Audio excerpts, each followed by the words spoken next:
Today's episode of This Week in Startups is brought to you by Mandrill, the best way to send transactional email from the people who make MailChimp. Sign up today at mandrill.com.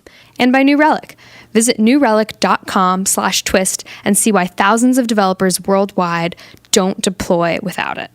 And Amazon Web Services, the fastest growing, hottest startups build their businesses on Amazon Web Services. Learn more at aws.amazon.com/startups. That's what it's all about, man. They said money is the root of all evil. What? Funny how it feeds my people. Yeah. We ain't gonna live like equals until we get the money, spend the money and defeat you. Yeah. Money is the root of all evil. What? Funny how it feeds my people. Yeah. We ain't gonna live like equals until we get the money, spend the money and defeat you. All right, Eric. You have the most successful Kickstarter of all time. Is it still the most successful of all time, or are you second now? It is. It is still. Still the most successful of all time, the Pebble. Some people refer to you as the heir to Steve Jobs. Interesting. Which is crazy, flattering. Tell us about the Pebble, where you're at with it, and what it's like to suddenly have Samsung and Apple as your competitors. So Pebble is a smartwatch. We've interpreted smartwatches to mean an accessory to your smartphone, not a replacement to your smartphone. So Pebble connects by Bluetooth to your phone. It brings you instant email, SMS, caller ID, sort of short, small bits of information. It vibrates so you can instantly feel when you get a new notification. But I think what we've realized over the 5 years that we've been working on wearables is that the key is allowing developers to be able to hack and build on top of the platform. So for us, we noticed back in 2011 when we had our first watch on the market, which was called Impulse, we published a very, very limited SDK that enabled people to basically rewrite the firmware on the entire watch. And within, I think there were about 1,000 Impulses out in the field.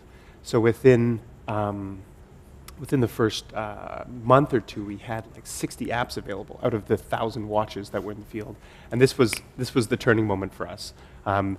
We basically, went back to the drawing board in the middle of 2011, put together the design for Pebble around the idea of an operating system that could allow third-party developers to write applications that run in an extremely power, conservative manner on the wrist. And then in April 2013, we launched Pebble. Now, what was the exact Kickstarter numbers? I know it was over 10 million. It was just over 10 million. Just over 10 million. So how many watches is that? That equated to 85,000 watches that we've shipped. So you have 85,000 people wearing these watches now? Oh, many more than that. Many more than that. People have bought it in after. Is it in the Apple Store or no? It's not in the Apple Store. Why is that? Why is it not in the Apple Store? That's an interesting Well, when you question. went to them with it, obviously you went to them, they turned you down to put it in the store. What was that conversation like? That conversation was interesting. It was confidential, and Jason. protected by some. I almost got him to talk about it. Shut up, Ryan. I knew where you were going with this. Come on. What are you, his lawyer?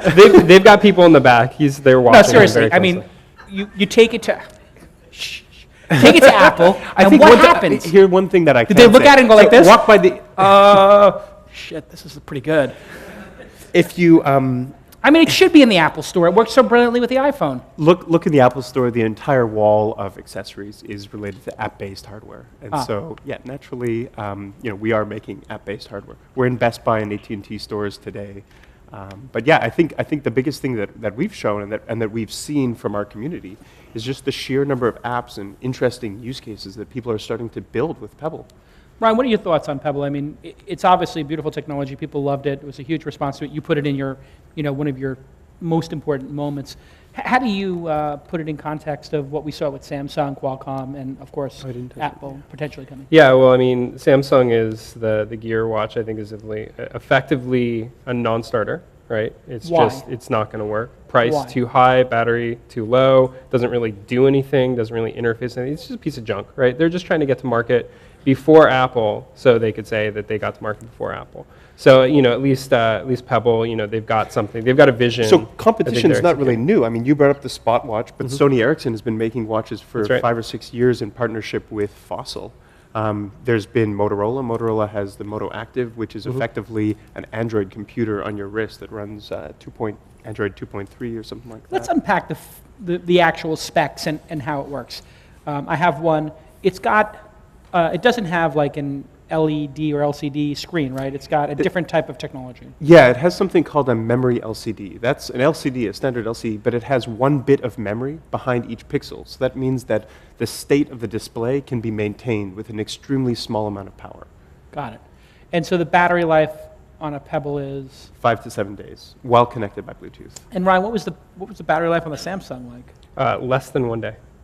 And it doesn't actually persist. The screen does not persist. So you have to turn it on. And so we learned all of these lessons with Impulse. Our first watch that we came out with at the end of 2010, at the beginning of 2011, had a color screen. It was beautiful. It had like this nice screen, and it was full color and everything, but you couldn't leave the screen on. You couldn't keep it on your wrist for more than 24 hours. And that just did not work for us. So here's the problem, though, that you guys know you're going to face, and that is eventually both Google, through Motorola, and Apple are going to release devices that are tightly coupled to their phones, to the wrist, right? They're going to release something. There's going to be the iWatch. There's going to be the Android watch, right? The Moto X watch or whatever you want to call it. That's going to happen, right? And the tight coupling of the wrist services to the phone, that's what's going to make the wrist as an accessory platform sing. And so you guys are going to be caught in this no man's land where you're trying to be something for everybody, but really you're trying to be a third-party MP3 company when the iPod and the iPhone and all these other devices exist in their own ecosystem. So how are you going to deal with that? It's a good question, and I think that's it's something that we consider and work with on an ongoing basis. I mean, already we have a couple data points. Samsung controls the phone and the watch, and yet they were unable to really pull off that integration. In fact, they've integrated so deeply into their platform that their watch is unable to work with any other phones, any other Android phones, which you think would coexist. I think that other people who are working on specific platforms, they also have a legacy of products that they have to work with and that they have to basically support. Pebble, on the other hand, is starting with the tenet that we are building a device that meshes perfectly into your everyday life. We don't want to build something that forces you to conform to the watch. It's something that sits on your wrist and just works. If we're coming at it from the perspective of supporting a legacy of iOS apps, supporting a legacy of entire Java runtime, I don't think you would get the same performance.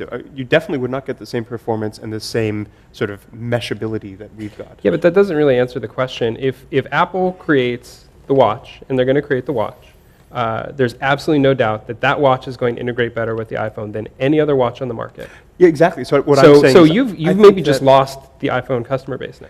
I actually don't think so. I think that it's more important to integrate into your life than with your phone. Partly because some people change phones on a regular basis. And the other point is that I don't think that someone who has to work so hard on their core business of building a phone will have the effort and intensity to invest specifically in building an interface, that you wear. So you don't think Apple is going to be competitive? Well, let's talk about I mean, listen, having Apple as a competitor is very difficult for any startup. Yep. So that's table stakes. But it is interesting that Samsung rushed out a watch. Jawbone competed with Apple on the Bluetooth headset side and performed exceedingly well. And actually, they did compete with them on the speaker, right? Didn't Apple make a boombox at one point? Yeah, but not a small wireless Bluetooth box. No. It was the big plugged-in home. Yeah, so let's talk about the use case, though, because I used the Pebble for a while. I'm fascinated by the space. But it's not enough for me to get SMS and incoming phone calls. Let me show you a few things that people have built with Pebble. Show me the things that you think. We can go to the Elmo, yeah? Let's try this. Because that's what I'm getting at is for me, I haven't hit a tipping point when I feel I need a smartwatch. What is the, and you don't use one either, Ryan, right? No, I don't use a watch. Right. So I didn't use a watch before I started a watch company. Let's look at it right here. So this is my kind of work week setup. Yep. So I have my basic, this is my glanceable information at a glance. I've got my next 2 calendar, I've got the current temperature, and it's in San Francisco, so it's cold. And my battery life, I have an HTC One, and after 3 or 4 hours of being off the charger, I'm at 67%. I kind of like getting the battery of your phone. That's kind of cool. Yeah, it just makes And I like the upcoming more and schedule. more. Now, is that upcoming schedule, is that your app doing that, or is that a third-party app? This is actually a third-party app called Pebble Canvas, where you can actually craft and create your own watch face just by dragging and dropping. Yes, I didn't even know little this things. existed. I kind of like that. So So there's two main different categories of apps on Pebble. You can have watch faces, which exist as glanceable information sources, or you could have apps that are interactive. Yeah. So I have 6 or 7 interactive or glanceable things. So I have a nice sort of. I think someone called this the iOS 7 watch face. This was one of our most popular watch faces, the text watch. It's actually the first watch in the world that shows text in this manner. And it just changed. Yeah, we've got analog watch faces, a classic sort of simple watch face. This is called, I think, Fair Forecast. So it's written by a guy in New Jersey. This I've got on my watch because it's a great way of showing a whole bunch of information at a glance. And so you can just flip to this watch face and instantly know what the weather's going to be like. And again, San Francisco weather. Yeah, just perfect. Well, I don't know, Palo Alto. Oh, Facebook notifications that are coming in. Yeah, so a couple more. It's James Hong's birthday, is it really, from Hotternode? Yeah. All right, send him a bottle. Can't send him that from Pebble yet. Not yet. This one I downloaded. So there's this great website called Watch Face Generator where you can import any bitmap you want and create a watch face in like 3 or 4 clicks. Oh, on like the a web. ringtone generator, so I can Yeah. find my favorite classic And so watch. again, get that. we didn't build this. We built an SDK that other people can hack on. And certainly Apple, Ryan, is not going to allow you to hack the heck out of their watch. So this is my GoldenEye watch face. I downloaded it from Reddit. Someone posted it on Reddit. I thought it was really cool. But it reminds me of my. All right, so But let me show you some of the and this is another kind of like simple designy. Let me show you some of the apps. So Pebble can control your music. That was one of the original things that we launched on Kickstarter. But this. and that's certainly great when you're running or something like that. Or, Oh, it's perfect. Or if you're in the train and you On don't the want to have train, to pull it out. But there's also a bunch of apps that people have written. If you want a little bit more in-depth weather information, you can jump in and see your long-term forecast. And again, these are all apps that other people have built for Pebble. SMS, you can see a list of past notifications. Google Voice. What else have we got? Agenda, calendar. This is a cool one. This is an Evernote app for Pebble that someone wrote. So it connects to my phone, syncs with my Evernote, and then you can see notes that come up. Oops. And the is your app to-do crashed. list follow up and Yeah, it is. But I think. So we just how long until you make this thing touch? How long until we make it touch? I don't think we are going to make it touch right Really? now. No, our perspective is that a watch needs to be something that you can quickly and easily just click on without having to look at it, without having to feel it. When you're going for a run, being able to click a physical button and hit to the next track is one of the best features of Pebble.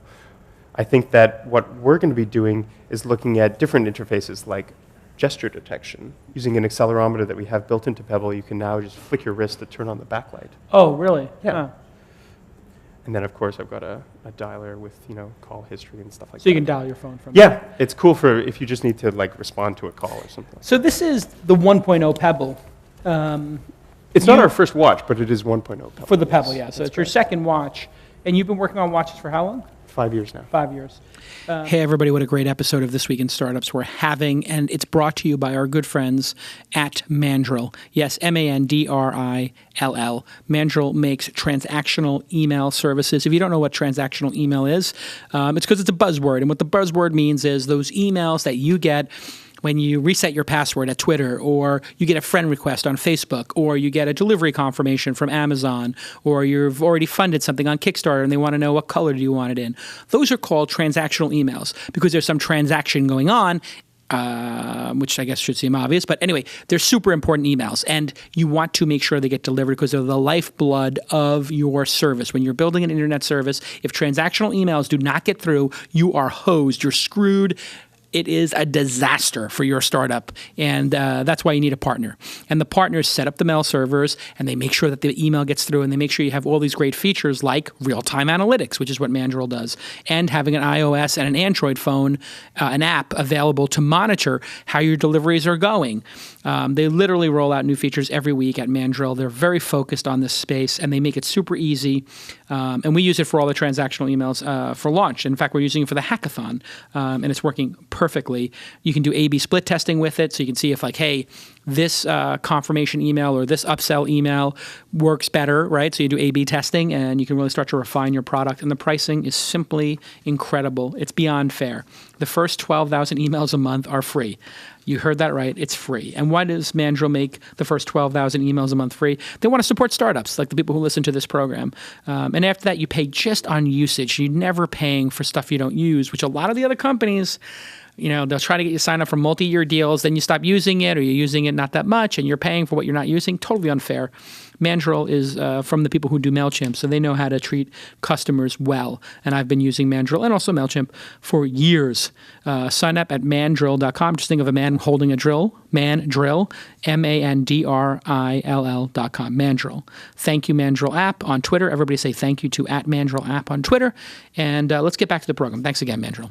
What do you think of video conferencing, making phone calls, and sort of doing communications through the device? Because that seemed to be a big part of Samsung's push was you're going to be able to take a call, you're going to be able to do speakerphone, you're going to be able to take pictures. So I think smartwatches and wearables are excellent for 3 different categories in 2013. I think they're great for sports and fitness, sort of tracking your run. I have an app that lets me actually navigate on my bike. I can actually just get an update when I have to turn left or right. It's great for remote notification, so being able to see alerts, incoming messages, that kind of stuff. It's also great as a remote control, and this is what I'm getting at. So I don't think wearables right now in 2013 are perfect for doing full communication, but they're great for like changing 1 or 2 things. So I have Tasker integration on my wrist, which allows me to kind of like fiddle and tweak with different aspects of my Android phone. But someone has also hacked their Pebble to work with their Nest or their garage door opener for their house. So I think that's the biggest opportunity right now in the communication space. And second screen? Yeah. A big opportunity. So if I call an Uber, it automatically just knows I have an Uber on the way, so it sends that to the watch. I like that idea. Has that been done yet or no? When is that I going don't to be think done? I don't think that's been that's been done yet. Now, you raised $15 million from Charles River Ventures, great venture capital firm, George Zachary and the team over there. Yeah. How are you going to deploy that in terms of 2.0 of the Pebble? When can we see a 2.0? Obviously, you've got to be hard at work with. So our 2.0 is a big spoiler alert. It's software. We've been working for the last 6 months, straight through on building new apps and new features into Pebble. We launched a 1.0 device. We launched a device to our 85,000 Kickstarter backers. The next step after that is improving the watches that are already on people's wrists. We have the ability to do an over-the-air firmware update, and we've already pushed about 6 updates to Pebble already. And we're going to continue doing that. And when you see the Memento taking a lot of photos and live casting and stuff like that, you don't think live casting is part of the sort of opportunity here? We're focused on what Samsung had an awesome. Did you like that feature, Ryan? Of you hold up your wrist and it takes a photo real quick. I think you know that I don't. His perspective on cameras has already been. I love that. Did anybody see that feature? You hold up the Samsung watch. If you hold it this way, I guess it just automatically takes a picture. Is that the motion kind of thing you're talking about? I think for us, we're focusing on what we're going to plan to do best, and that's meshing well with your everyday life and providing 3 different types of apps on your wrist. Ryan, how soon do you think it is, Ryan, before this becomes a consumer, a mass consumer, adoption kind of situation? Right now we have. How soon does Apple launch it? Yeah. Oh, you think that they're just guaranteed to get people? Pretty much. I mean, they are the category definer, right? There are always interesting plays in each of these new form factors. Apple launches their product, and then the category becomes defined. Those are the baseline expectations for those products, and that's what people look for in that form factor. So I think you guys are poised to do some really, really interesting things in the space. But I think as soon as Apple drops that bomb, it's anyone's game. What do you think, Ryan? What are your sources or your gut? Yeah, when do you think Apple's going to launch a watch? Yeah, probably not this year. Yeah, definitely not in 2013. But would you say majority case will be 2014? There'll be. I think there's a very good chance it'll be 2014. Over 50%. Depending, I would say over 50%. Yeah, majority chance. They're hiring very aggressively in that space. So for Pebble, I think that's going to be the year to really make sure you've got some interesting stuff to differentiate. I think it's going to be exciting. I think that more and more people are learning about it and figuring out how they can integrate it into their life. And I think, it's an opportunity for people, both us from the hardware perspective, but also developers who are building apps to think about, I make an app, I make a smartphone app, it has, millions of users. What's a small subset of that app that can exist on a watch and be useful to people? And that's the conversation that I think we're starting to have more and more, because we have something physical on our wrists that we can show off. How many people have tried a smartwatch before? How many people have tried one? Oh, wow, more than half the audience. How many people use one or using one this week? Well, that's actually surprising. There's a half dozen people. How many people are interested in buying one of these in the next year or so? That was almost 80% of the audience. So obviously there's a ton of interest in this And category. how many of those people who just raised their hands are really only interested in what Apple does in the space? Interesting. No, people are interested in other options, yeah. Does anybody have the Samsung? Has anybody ordered it? No, it's not out Not yet. even one hand. Why not? Not yet. I mean, the Samsung, I thought had a lot of interesting features, but the battery life, to me, it's hard enough to keep your phone charged. I don't know if 67% and it's 10:15. Yeah. Yeah, it's difficult. Are we going to see, Ryan, any sort of jump in battery technology anytime soon? Well, you're good friends with Elon Musk. He's if the guy to ask. He's the one who's Iron doing all Man the does battery. it, then but I mean, Eric, seriously, No, battery life is it's not a one of major those things that constraint. is not following Moore's law. I mean, lithium-ion polymers was the last major innovation in battery technology. The next one will be flexible batteries, and that will be in the next couple of years. But at the moment, there's no curve that we're following that just says we're going to have like exponentially more battery life. So it's just make better processors that... Better processors, but I think it's more about figuring out what the best use case is and doing that best, rather than trying to be everything on the What about inductive charging? I mean, I've had the Nokia Lumia for a while. You just plug it in, you just put it in a cradle, it works. I think there's a Samsung phone that's inductive charging now. I'm not sure. The Palm had it The Palm had 3 it. years ago. What do you think? Would that change how people perceive this issue of Potentially, but- charging if you just laid it down? But remember on your what I was saying nightstand? before, that you'd still have to sort of change your life around that little wristwatch that you've got. You'd have to put it into your daily schedule to like drop your watch onto there. And if you forget one day, your watch is out of power. It is kind of like a Louis C.K. talk, like the plugging in of the device is the gating factor right now, the 15 seconds of remembering the battery. Well, listen, Eric, continued success with it, and thanks for sharing it. And everybody follow Eric at Eric Migi and at Pebble on Twitter. Yeah, thanks very Continued much. success. Thank you for coming. Bye. Thank you, New Relic. Thank you, New Relic, for making my web and mobile apps faster. We use it here at the Launch ticker. So when you go to launch.co and you read that ticker that's being updated all day long, well, that's software we made here at Launch and at This Week in Startups. And that, Jonas is the guy who made it. But I can keep tabs on my developer and see, hey, is this code good? Is the site up? What's the uptime? Is Azure, our cloud, doing well?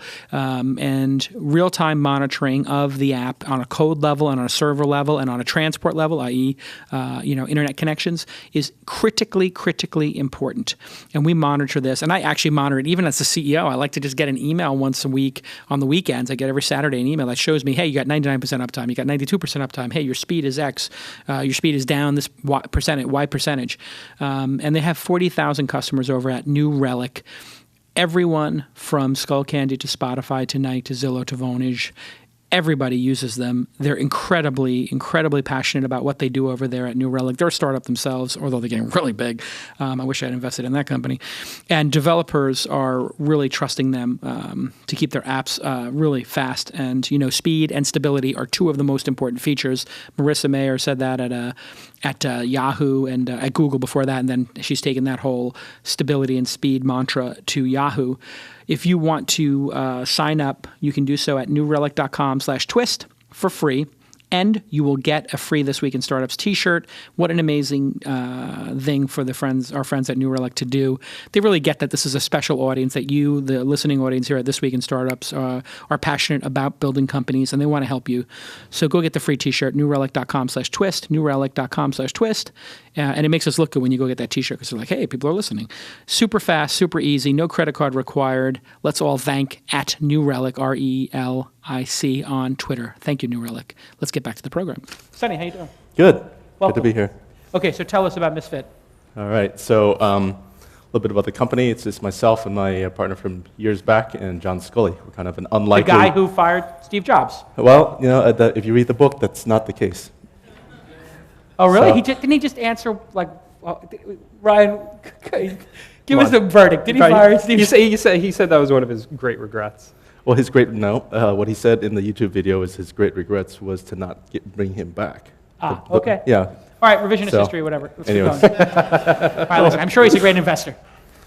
Well, he's a great mentor. So, Great mentor, so yeah, we started the company just a year and a half, about 2 years ago, and we Great. got venture funded, did a crowdfunding thing, and How did the Indiegogo thing go? it was good. Our goal was $100,000. We hit it in 9.5 hours of launch, and about $850,000 at the end of the campaign. So it was good. Wow. Yeah. So we had about But you were funded before the Indiegogo. yes, we were So you raised $5 million in funding? about $8.5 million. So you raised $8.5 million, and you do an Indiegogo anyway. What's the thinking there? You didn't need to do it. Consumer testing, just to see, because we were actually working on another product which we'll release early next year. But this product, we were just being opportunistic about it. We just saw this market blow up, and we said, you know what? We can do one of those. That doesn't sound very hard. Yeah, so good to do validation, great. Yeah. And your VCs were in support of that? It's free money, free Yeah, well, free pre-orders. you know, they were just really supportive. They're like, yeah, if that's what you want to do, go for Great. it. So you win at CES, that's nice. Yeah, CES, that was a lot of fun. We did Last Gadget Standing. They got second place. And then just launched at the Apple Store just about a month and a half ago. So they let you into the Apple Store, They unlike did. some other devices. Nah, they did. So I'm going to skip this, but, well. Let's get to the product. Where's yeah, the product? all right, I'll get to the product. People want to So, see product here. This is launch. All right. Here we go. Well, Okay, we're getting there. our main point, you know, wearables looks like what you see on the left. I believe it's going to be what you see on the right. Okay, yeah. So on the left, you see the heart strap, which I have one of those. You have the, Iron Man. yeah. Okay. People want to, I mean, Iron Man But looks I don't cool. see anything on the left. I just see a necklace. Yeah, just stuff's going to be more seamlessly integrated into what we Got got, it. rather Okay, than looking That like. was a softball. Keep going. So this is our dream, making really great wearable products, stuff that you wear all the time for a long time by a lot of people. Right. And that's where we got to with Shine. So let me forward through this. Okay, so this is what we did. You're good at decks. It's a Thanks. good deck. Okay, but this is the most impressive part. Okay. Yeah. So we wanted to reimagine this product category and do something that was really different. So we started by thinking about what people wear right now. I mean, you've got cotton and leather, and you don't have a whole lot of plastic and rubber on, except maybe for the buttons on your shirt. But other than that, not your typical, maybe kind of a typical wearing vocabulary. Okay. And so we said, all right, let's do that. Let's make something out of leather or metal or ceramics. Something that people really want to wear. So that's what we started with, and then we came back from the factory with our industrial designer and a team and a hardware team, and we said, hey, engineers, we need to put sensors and wireless communication into this thing, And at first it was like, no, you can't do that. It's all metal. And eventually we invented So you came up with the form factor first. Yep, and the form factor and the ability to make the form factor in mass volume. Got That's hard. Making something is one thing. Making something that can be made is much different. So this is basically a button. It's clipped onto your lapel there, I see. Yeah, it's a button. onto your- Yeah, it's like a little round metal disc here. And I can wear it in a number of places. So it's got a, I mean, it's phenomenally small. yeah. And I mean, it literally is 2 quarters.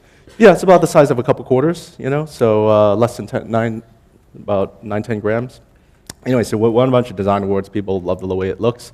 And people are like, well, what the hell is it? How does it work? Sure. The way it works is you double tap and it just tells you your progress for your day. So that's Got it. like 25%, that's 50, 100, full circle, you're done. And that can be converted then into steps, calories, distance, the typical thing that you'd expect. So I think the main thing around it is that you can wear it anywhere. Okay, that's like, there's going to be an accessories framework where you can clip it on your body, wear it on your wrists. There's a necklace attachment. That's what that necklace was about, unlike other activity monitors. But the other thing is, because it's metal and not plastic or rubber, and the way it looks, we think it can be something that you can wear at any occasion, like Sure. a launch talk. Yeah, exactly, for business. Yeah.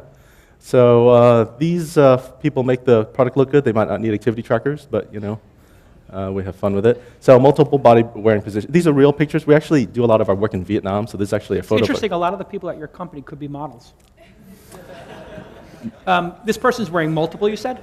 It could be worn on multiple What would positions. be the benefit of wearing it in multiple positions?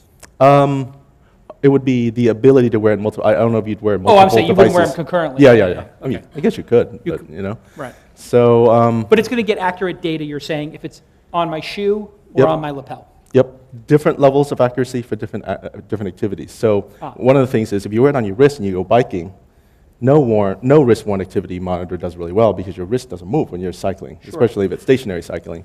So what we say is, well, you can take it off and clip it onto your shoe or your pants or whatever, you know? And it's really easy to do. You have this very nice, elegant, I guess, magnet with a little rubber thing that you can just sort of flip it over your Boom, lapel. yeah. And also we got like a leather, here's a necklace.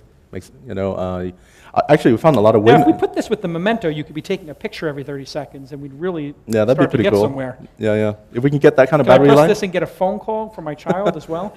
I mean, now we're Or to really be beamed starting- away, yeah, sure. We should just merge 3 of these companies. Keep going. So the necklace turned out to be really interesting. It was more of a social experiment, just to see. It's very popular amongst burlesque dancers, I see. Well, that was the. Well, that's the point here was, you know, when you're out of wrist space, you know, you can wear it on your neck, or if you don't want tan lines, popular kind of, you know. The complaint. necklace is cute. Yeah, keep going. Yep. It's waterproof to 50 meters, so it's the only one Is that. the Nike waterproof? Not as far as I know. Yeah, I think I read up on that, and they were like, It's yeah, splash proof. I mean, I'm sure you can run in the but rain. you can't swim in it. Yeah. Swimming or scuba diving, it's tough. It's just a different kind of thing. I think metal helps. Yeah. Sport band, that's what I'm wearing. You can, you know, be like Clip it on this your guy. Yep. So, you know, how does it help people track better? Well, right now we're really saying it's elegant. That's it. You know, and I would say the main thing is because What does it mean? No charging required.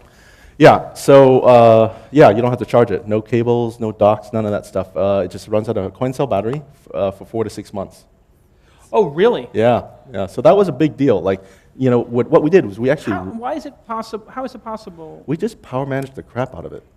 Yeah, because doesn't the Nike Fuel I had to redo every like 2 or 3 days? Yeah, maybe you And can the get 4 days Fitbit, out of it. you know, Yeah. 3 You or got to 4 remember these other devices have screens, right? They have like USB ports. They do a lot of other things. This is, you know, there's no screen. There's some lights on the rim. Yeah. Well, there are other products out there that don't have screens either, but popular products I won't name, but they. Which ones? Oh, you're saying Up.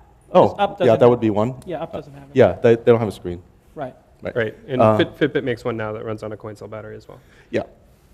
And the coin cell battery, you're saying 4 to 6? Months. And so we got it to shine lights bright enough to shine through the metal. So we at least have a display. We have lights that shine through metal. And it's sending data. What does this cost today? Same price as a Fitbit, $99. And what does it cost you to make one of these? Like 20, 30 bucks, you think? It's actually pretty expensive because we actually precision machine these out of Korea. So no plastic or rubber stuff, you know. Yeah. So Ron, what do you think it costs to make something like this?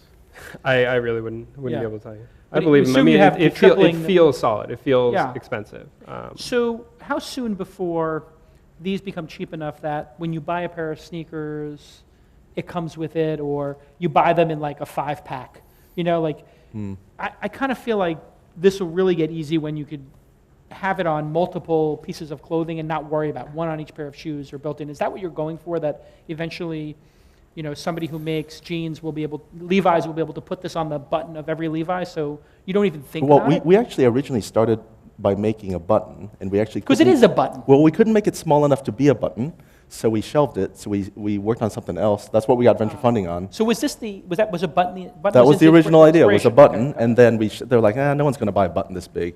And then we saw like these other companies just take off, and we're like, dude, we should just sell that. I mean, it's a kind of a big button, but it's a dang small pedometer. So you know, let's just do that. But you're up against the Fitbit and the Nike Fuel for a similar amount of money with more functionality. Ryan, what do you think? I mean, is that challenging in the market?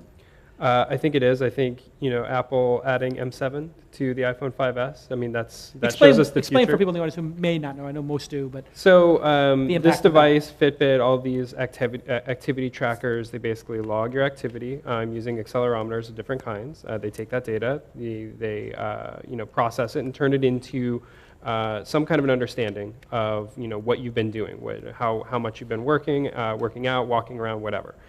Apple's added a coprocessor specifically dedicated to this into the new iPhone. So that means that in 2 years it will be in all smartphones. You can take that as a given now.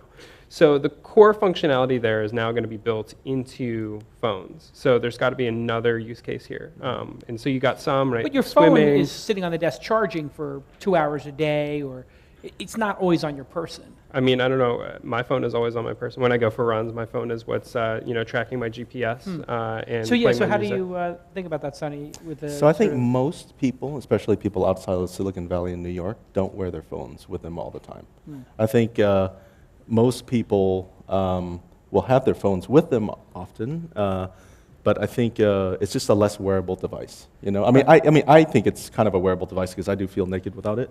But in terms of wearability, I think that's one thing. But I do believe, with the M7 and all these fitness apps, that fills a certain segment because those apps are free. Well, and I don't think that you're wrong about that, right? I think there are a lot of people who have smartphones who don't take them with them every single place, and that's what the iWatch will be for, right? You can absolutely count on the iWatch having its own M7. And right? I think most people will not buy smart watches, at least not the first couple generations, especially women. And so, because some women just won't buy any wrist-worn thing. So does that mean eventually? That a lot of people used to say that about smartphones, that women weren't going to have these computers that they carried around with them. I mean, I think that's kind of a short-sighted statement. So I think in the first couple generations of smart watches, especially before people get into the habit of charging watches, because they haven't had that habit for over 100 years, it's the first wearable device, I just don't think most people will buy it. Now, if there's an iWatch that comes out, now I think that would be something that has a chance of winning over a lot of women, for sure. Does that mean eventually your device will be licensable to watch manufacturers to put it into their watches? So I could wear an elegant watch that has that isn't a smart watch, but that does have a pedometer and motion in it. Right. Yes. We're trying to make beautiful things and eventually making some invisible things. I think those are the two things that makes things wearable. And we'd love to get our algorithms into other devices and whatnot. I think my one thing about watches is when smartwatches come out, they're going to have accelerometers in them. They already do. There are already some great watches out there like the Pebble, which we love. It's just that I think I don't really think. So there are entire segments of women who just won't wear stuff on their wrists other than like really nice branded watches and bracelets and whatnot. Either because they already have a great watch, they have bracelets, or they don't wear anything because they don't want to get tan lines. Okay? I mean, you can't avoid tan lines. Well, there are also guys who don't like to wear watches. I mean, there's going to be a segment who doesn't wear them. I think everybody gets that. There's some percentage of people, even with the functionality. Or is that wrong, Ryan? Do you think some people... No, I mean, I don't wear watches, like we but have smartwatches are 100% penetration. Do you think... I mean, I'm sorry, smartphones are 100% penetration. That's the thing. I don't wear watches, but I'm going to get that functionality that I used to get in my Fitbit in my phone now. But so are you it's going to be offloaded to other places. But this is a fundamental question. Do we think 100% of people will adopt a smartwatch, or do we think previous behavior of like, I'm into jewelry and watches or not will play a factor, I guess? Because in phones, there was this idea that smartphones were for a certain group of people, and whatever you call them, non-feature phones were. And they were for the first else. couple generations. By the time it got to the iPhone, it's like, okay, this is a pretty amazing product. Okay, now I'll buy it. But that was like so 100% 7 of people generations will have a later. smartwatch. Yeah, so I think the problem, and what I'd like to hear you talk about is, fitness tracking. So when we think about fitness, when we think about health, we're talking about a variety of different things. And right now, we're only talking about motion. We're talking about literally, just tracking your motion and your actual physical activity. There's this whole other broad spectrum that is not being addressed by anyone, which is, your caloric intake, your blood pressure, your heart rate, your skin pH, these other things that have to be done on a wearable basis if we're ever going to track them. But let's put those aside for a second. Yep. From an accelerometer-based fitness tracker standpoint, that is going to be commoditized. That's going to be in basically everything soon enough. So how do you stay in front of that? I think it's about wearability at first and foremost, and I think wearability is at the very front end of this whole wearables revolution, making stuff more wearable. And I think that's about making stuff that doesn't require charging and that you could wear anywhere. I think those are two big things ahead of us, and it's hard. It's hard to make a smartwatch that doesn't require charging. You know, I mean, I just think, you know, people don't currently charge their watches, and to change What's the that next- habit will What's take the time. next product? I mean, where do you guys think you go next? You made this, you said you had some, Sensing more stuff, making stuff invisible, making stuff, getting people really relevant information. what are the next things people should be sensing? I mean, blood pressure, heart rate, very hard to do technically, I think, or not? Is that changing, and does that heart rate bring is in hard the to FDA? do. Heart rate is hard to do in a low power context. If you had to have a heart rate monitor with a strap, or put your finger on, or you just wore it and you had to recharge it, all of those are available now. But to have continuous heart rate monitoring that doesn't require any charging for like a year, that's hard. That's really hard. Will we be seeing it? Because that seems to me to be the big win. I mean, it'd be like having a, what do Yeah. they call that, a Holter monitor that you wear after you have a heart attack? Yeah, You know, well, like one of hopefully we those- can make it more wearable than that. Yeah, Holter monitor is like 10 patches or Yeah, something. yeah. But do you think we'll see that in the next year, is people knowing their heart rate for the last 3 days? I mean, there's some really amazing products out there already, like the Basis watch. You know, they've Right. got heart rate. You have to it requires charging, but you get a lot of pretty amazing information out of it. And blood pressure, Blood pressure is really hard. to really do. hard. I mean, Yeah. I have the Wii things. I haven't unboxed it yet. Yeah, You can yeah. take an automatic Yeah, one. but you wouldn't wear that with you. Obviously. You know, You can't wear a cuff doubles all in the an time. airbag. You know, but What about blood glucose level? Have you guys looked blood at that? glucose is really tough. There's probably, I don't know, 400 or 500 startups that have failed doing non-invasive glucose monitoring. But there are continuous glucose monitoring products out there, like Dexcom, which is my favorite product. It's a little patch that you wear, and then there's a little display, and you can read your glucose continuously. You can. And Yeah.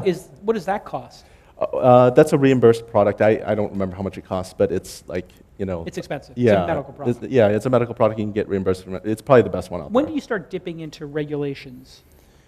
Basically, the difference between a medical product and a non-medical product is a medical product has medical claims. Okay. So if I made a medical claim, this will cure cancer, then What if you say this will make you more fit and reduce heart attacks if you're more fit? there are lines that you probably shouldn't cross there. Huh. You know, get a regulatory expert for that. Yeah, yeah. And diet?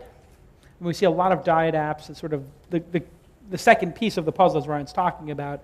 It seems like nobody's done the 360. I don't know, Ryan, if you know of products in the market that are sort of 360. It's just, you know, cross segments of that, right? There are apps that you can take a photo of your food, and they'll try to help you understand what the caloric intake is there, right? But, you know, like I said before, fitness is just, you know, the earliest and easiest part of this, right? You Yeah. say every single component is really, really hard, and you're absolutely right.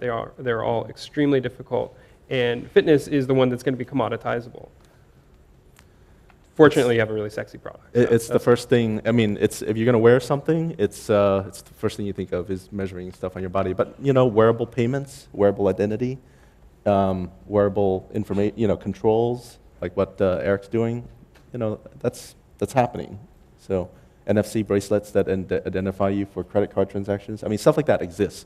I mean, the amazing thing is where it's come. This whole field where it's come, because before, like if you look in the 90s and 2000s, you know, there was like all of this was fighter pilot stuff, you know, all niche industries and whatnot. Now, it's actually consumerized. You can buy this stuff at Best Buy. You can buy like an ECG home monitoring kit for sleep, what it used to, at Best Buy, you know? Yeah. All right, well, listen, continued success with it, and people can buy it now at Misfit? Yeah, and the Apple Store. So this is what it looks like, this little round. Oh, that's when you buy it? Yeah. Very nice packaging. Yeah. Wow, gorgeous. We translate into 11 languages, including one non-human language. No, it's funny, no one's caught that yet. Is it Klingon? It is Klingon. Oh, really? Yeah, we actually found... All right. There's some Klingon people in the audience. People put... what happens when startups raise too much money? Exactly. I think that Kickstarter campaign has got that. So we actually found someone who claimed to be a near-native speaker. All right, hey, listen, thanks for coming on. And Ryan, thank you so much for co-hosting with me. Big round of applause for Ryan as well.